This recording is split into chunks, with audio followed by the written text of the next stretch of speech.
أعوذ بالله من الشيطان الرجيم. بسم الله الرحمن الرحيم.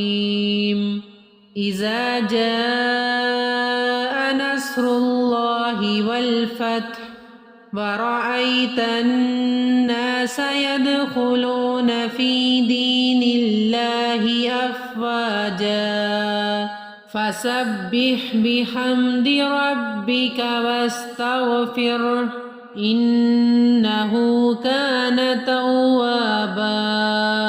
صدق الله العظيم.